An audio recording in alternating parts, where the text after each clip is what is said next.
Iran ने हिंदुस्तानी मुसाफिरों की entry पर लगाई रोक। डेल्टा प्लस के बढ़ते खतरे को देख कर लिया फैसला, ज़ायरीन नाउम्मीद तो तलबा की बड़ी परेशानी। कोरोना के नए स्ट्रेन डेल्टा प्लस को ध्यान में रखते हुए अब ईरान ने हिंदुस्तान से हवाई सेवा पर पूरी तरह से रोक लगा दी है। इसके अलावा कई अन्य देशों ने भी भारत के सफर पर पाबंदियां लगाई हुई हैं। भारत में कोरोना वायरस के नए स्ट्रेन डेल्टा प्लस के मिलने के बाद ईरान ने आज बयान जारी कर कहा है कि वो हिंदुस्तानी मुसाफिरों को देश में एंट्री की इजाज़त नहीं देगा और अगली सूचना तक भारत से कोई भी फ्लाइट ईरान नहीं आएगी और हिंदुस्तान से डायरेक्ट या इनडायरेक्ट आने वाले सभी मुसाफिरों को फिलहाल ईरान में एंट्री नहीं मिलेगी, चाहे उनकी रिपोर्ट नेगेटिव ही क्यों ना आई हो। ईरान के टीवी चैनल 1 की रिपोर्ट के अनुसार ईरान में कोरोना के नेशनल हेडक्वार्टर ने ऐलान किया है कि इंडियन कोरोना वायरस हमारे लिए नया खतरा है और भारत में फैलने वाला डेल्टा प्लस ब्राज़ील और इंग्लैंड के वायरस से ज़्यादा खतरनाक साबित हो सकता है, इसलिए किसी भी तरह का जोखिम नहीं उठाया जा सकता है।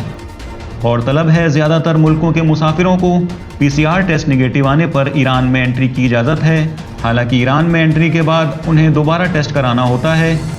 भारत के अलावा ईरान ने Botswana, Brazil, Swaziland, Lesotho, Malawi, Mozambique, Nepal, दक्षिण अफ्रीका, उरुग्वे, ज़ाम्बिया और जिम्बाब्वे के मुसाफिरों पर भी अगली सूचना तक रोक लगा दी है। ईरान पहला देश नहीं है जिसने हिंदुस्तानी मुसाफिरों की एंट्री पर बैन लगाया है, बल्कि इससे पहले UAE, पाकिस्तान, इंग्लैंड, ऑस्ट्रेलिया जैसे कुछ देश भी भारतीय मुसाफिरों की एंट्री पर बैन लगा चुके हैं।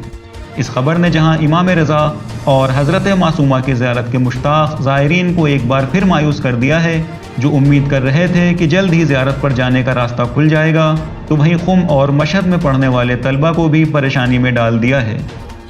इसलिए कि बहुत से तलबा ऐसे भी हैं जो फ़िलहाल हिंदुस्तान में हैं और उनकी फ़ैमिली ईरान में हैं। हम उम्मीद करते हैं कि हालात जल्द ही फिर से नॉर्मल होंगे और फ़्लाइट्स का सिलसिला दोबारा शुरू होगा। सब्सक्राइब करिए विलायत न्यूज़ को और ताज़ा न्यूज़ अपडेट्स की नोटिफिकेशन पाने के लिए बेल आइकन दबाना मत भूलिए।